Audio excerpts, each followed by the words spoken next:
শেখ হাসিনার পতনে বাংলাদেশের সঙ্গে কূটনীতি নিয়ে চিন্তা বাড়ল ভারতের। বাংলাদেশের প্রধানমন্ত্রী হিসেবে শেখ হাসিনার আকস্মিক পতন ভারতকে কঠিন পরিস্থিতির মুখে ফেলেছে।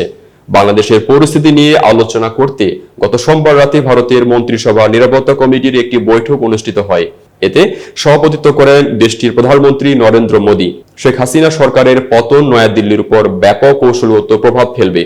বাংলাদেশে উদ্ভূত রাজনৈতিক পরিস্থিতি নিয়ে আলোচনার লক্ষ্যে ভারতের পার্লামেন্টে সর্বদলীয় বৈঠক অনুষ্ঠিত হয়। এতে দেশটির পররাষ্ট্রমন্ত্রী এস জয়শঙ্কর জানিয়েছেন, ভারত পরিস্থিতি পর্যবেক্ষণ করবে, পাশাপাশি সেনাবাহিনীকে সতর্ক অবস্থান রাখা হবে।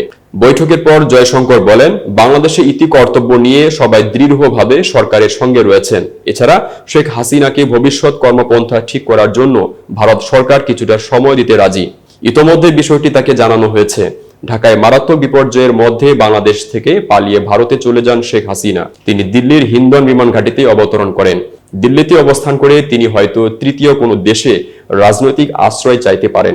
যুক্তরাজ্য, বেলারুশ, ফিনল্যান্ড, সৌদি আরব, সংযুক্ত আরব আমিরাত সহ বেশ কয়েকটি দেশের নাম শোনা যাচ্ছে। তবে কোন দেশে তিনি শেষ পর্যন্ত আশ্রয় পাচ্ছেন সেটা এখনো পরিষ্কার নয়। দিল্লি বলে দিয়েছে, যতদিন প্রয়োজন তাকে দিল্লি রাখবে।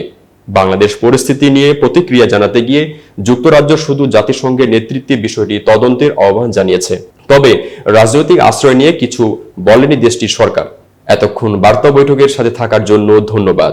নতুন নতুন তথ্য ও সংবাদ পেতে বার্তা বৈঠকের ইউটিউব চ্যানেল ও ফেসবুক পেজের সাথেই থাকুন।